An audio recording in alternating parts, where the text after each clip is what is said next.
Question 1. A nurse is caring for a postoperative patient.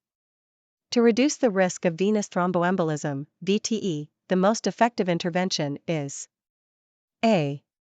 Maintaining the patient in a supine position. B. Administering prophylactic anticoagulants as prescribed. C. Applying heat to the lower extremities. D. Massaging the legs to improve circulation. Answer B. Administering prophylactic anticoagulants as prescribed. Rationale. Prophylactic administration of anticoagulants is a key strategy in reducing the risk of VTE in postoperative patients, as it helps prevent the formation of blood clots. Question 2. In educating a patient with heart failure about managing fluid retention, the nurse should emphasize A. Increasing fluid intake to flush out excess sodium. B. Monitoring urine output for changes in volume and color. C. Restricting sodium intake. D. Taking diuretics only when experiencing symptoms of fluid overload. Answer C. Restricting sodium intake. Rationale. Sodium restriction is crucial in managing fluid retention in heart failure patients, as sodium can exacerbate fluid retention and worsen heart failure symptoms. Question 3. The nurse is preparing a patient for discharge after a myocardial infarction. It is important to educate the patient about A. Avoiding physical activity for several months. B. The signs and symptoms of heart failure. C. The necessity of a high-protein diet. D. The importance of smoking cessation. Answer D. The importance of smoking cessation. Rationale. Smoking is a major risk factor for coronary artery disease. Educating patients about smoking cessation is crucial in reducing the risk of recurrent myocardial infarction. Question 4. When caring for a patient with chronic kidney disease, the nurse should monitor for signs of A. Hypokalemia. B. Decreased creatinine clearance. C. Hypoglycemia. D. Hyponatremia. Answer B. Decreased creatinine clearance. Rationale. Decreased creatinine clearance is an indicator of declining kidney function in chronic kidney disease, signaling the need for adjustments in treatment and possibly dialysis. Question 5. In managing a patient with a seizure disorder, the nurse understands that the primary goal of antiepileptic drug therapy is to A. Completely eliminate seizures. B. Reduce the frequency and severity of seizures. C. Shorten the duration of each seizure. D. Induce a state of mild sedation. Answer B. Reduce the frequency and severity of seizures. Rationale. The primary goal of antiepileptic drug therapy is to reduce the frequency and severity of seizures, thereby improving the patient's quality of life while minimizing drug side effects. Question 6. A nurse is caring for a patient with a lower extremity fracture. To prevent complications such as a fat embolism, the nurse should A. Encourage frequent leg exercises. B. Ensure adequate hydration. C. Apply a pneumatic compression device. D. Keep the affected limb immobilized. Answer D. Keep the affected limb immobilized. Rationale. Immobilization of the affected limb is essential in preventing the dislodgement of fat cells, which can lead to a fat embolism, a serious complication. Question 7. The nurse recognizes that the most effective method for preventing the transmission of blood-borne pathogens is A. Double gloving when handling blood products. B. Using a mask and goggles during invasive procedures. C. Adhering to standard precautions. D. Administering prophylactic antibiotics to high-risk patients. Answer: C. Adhering to standard precautions. Rationale: standard precautions, including the use of appropriate personal protective equipment, are fundamental in preventing the transmission of bloodborne pathogens in healthcare settings. Question 8. When caring for a patient receiving chemotherapy, the nurse's primary concern is to monitor for A. Hair loss and skin changes. B. Nausea and loss of appetite. C. Signs of infection and bleeding. D. Fluid and electrolyte imbalances. Answer: C. Signs of infection and bleeding. Rationale: chemotherapy can lead to immunosuppression and thrombocytopenia, making patients susceptible to infections and bleeding, which are critical complications requiring prompt intervention. Question 9. In teaching a patient about managing chronic pain, the nurse should emphasize A.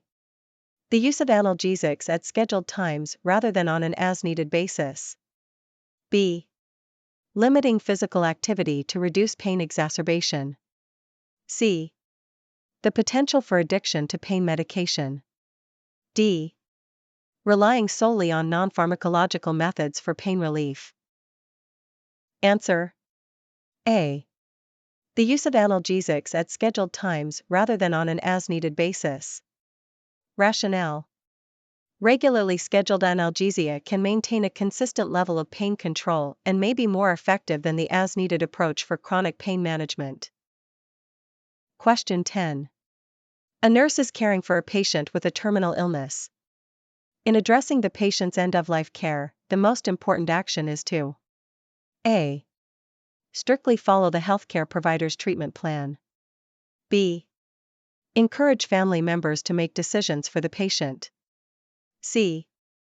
Discuss and respect the patient's advance directives and wishes. D. Focus solely on physical comfort measures.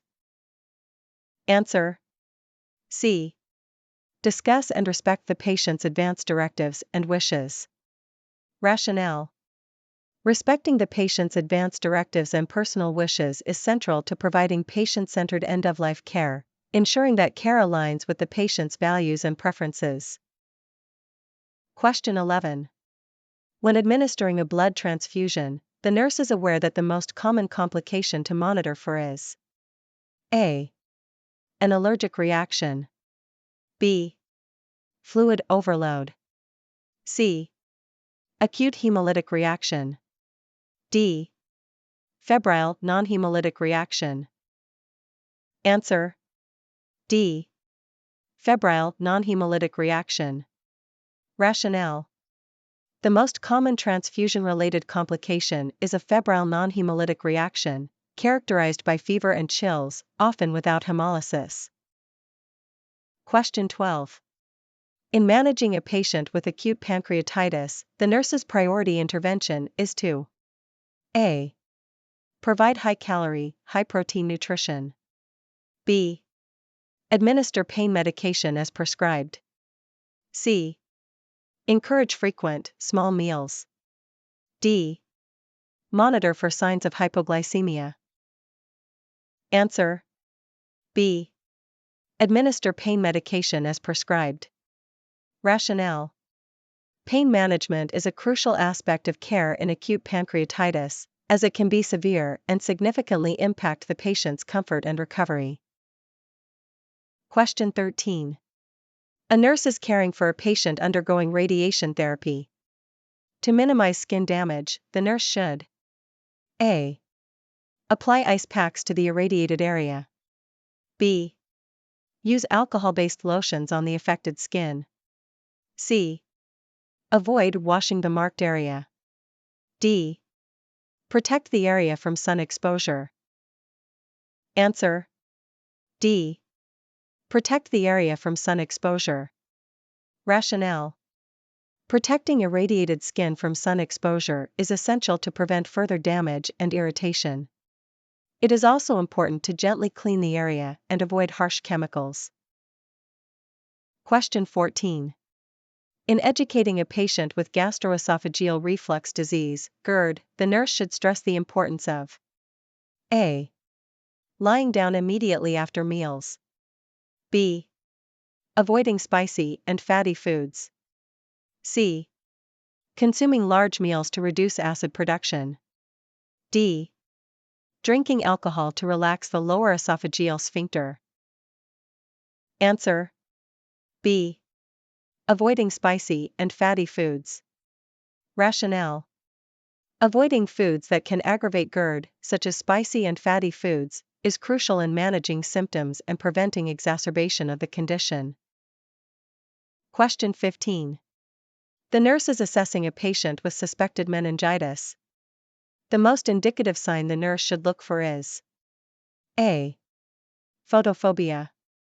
B. Nuchal rigidity. C. Abdominal pain. D. Bradycardia. Answer: B. Nuchal rigidity. Rationale: nuchal rigidity, or stiffness in the neck, is a hallmark sign of meningitis and should be assessed in patients with suspected meningitis, along with other symptoms like photophobia and headache. Question 16. A nurse is preparing to administer a tuberculin skin test. The nurse should A. Inject the antigen intramuscularly. B. Use a 25-gauge needle for the injection. C. Place the injection in the lower arm. D. Massage the area after injection to enhance absorption. Answer: C. Place the injection in the lower arm. Rationale: the tuberculin skin test should be administered intradermally in the lower part of the arm, typically using a small gauge needle, such as 27 gauge. Question 17. In caring for a patient with cirrhosis, the nurse's priority is to monitor for A. Hyperglycemia. B. Signs of hepatic encephalopathy. C. Increased platelet count. D. Peripheral edema. Answer: B. Signs of hepatic encephalopathy.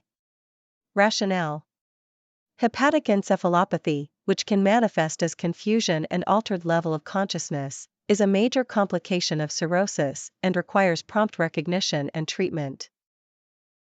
Question 18. When caring for a patient with a history of pulmonary tuberculosis, it is essential for the nurse to A. Place the patient in a negative pressure room. B. Encourage increased fluid intake to thin secretions. C. Perform sputum cultures daily. D. Administer a broad-spectrum antibiotic. Answer: A. Place the patient in a negative pressure room. Rationale: for patients with active pulmonary tuberculosis, isolation in a negative pressure room is important to prevent airborne transmission of Mycobacterium tuberculosis. Question 19. In managing a patient with Alzheimer's disease, the nurse should focus on A. Providing a consistent routine and environment. B. Encouraging complex mental exercises. C. Limiting social interactions to reduce confusion. D. Using physical restraints to prevent wandering. Answer: A. Providing a consistent routine and environment. Rationale: maintaining a consistent routine and familiar environment can help reduce confusion and agitation in patients with Alzheimer's disease. Question 20. A nurse is caring for a patient with a severe burn injury. In the acute phase of burn care, the priority nursing intervention is to A. Apply topical antibiotics to prevent infection. B. Ensure adequate nutrition for wound healing. C. Perform daily wound debridement. D. Monitor for signs of hypovolemic shock. Answer: D. Monitor for signs of hypovolemic shock. Rationale: in the acute phase of burn care, monitoring for hypovolemic shock is critical due to the significant fluid loss associated with severe burns. Prompt fluid resuscitation is necessary to maintain hemodynamic stability. Question 21. When providing care for a patient with a colostomy, the nurse's primary goal is to A. Ensure the stoma remains dry at all times. B. Teach the patient how to care for the colostomy independently. C. Administer laxatives to regulate bowel movements. D. Apply an occlusive dressing over the stoma. Answer: B.